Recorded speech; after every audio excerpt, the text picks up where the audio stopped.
మీకు దమ్ముంటే మోడీ గారి మీద, మోడీకి వ్యతిరేకంగా మీరు పోరాటం చేయండి అని ఒక సవాలు విసరడం జరిగింది. మరి జగన్మోహన్ రెడ్డి గారు, మీరు మోడీకి వ్యతిరేకంగా పోరాటం చేసే దమ్ము జగన్మోహన్ రెడ్డి గారికి ఉందా? జగన్మోహన్ రెడ్డి గారికి ఆ దమ్ము లేదన్న విషయం 5 సంవత్సరాలుగా దేశ ప్రజలు చూస్తూనే ఉన్నారు. మోడీ గారికి దత్తపుత్రుడిగా మారింది జగన్మోహన్ రెడ్డి గారు.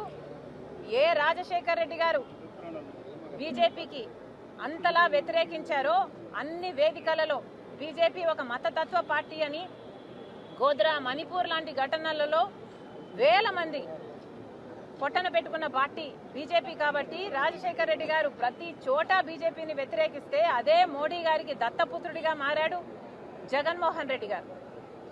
మరి జగన్మోహన్ రెడ్డి గారు గుండెల మీద చేసుకొని చెప్పాలి, హాట్ లైన్ ఉన్నది ఎవరికి? మోడీ దత్తపుత్రుడు మీరు కాదా? మీరు ఎందుకని ఈ రోజు వరకు కూడా అసెంబ్లీకి వెళ్ళలేదు? మీకు దమ్ముంటే ఇప్పటికైనా అసెంబ్లీకి వెళ్ళండి.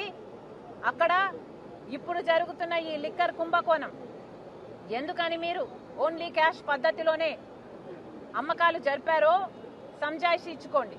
మీకు దమ్ముంటే ఎందుకని అక్రమ లిక్కరు అంటే ట్రస్టెడ్ బ్రాండ్స్ కాకుండా నాసిరకం బ్రాండ్లకు అనుమతి ఇచ్చారో సమాధానం చెప్పండి.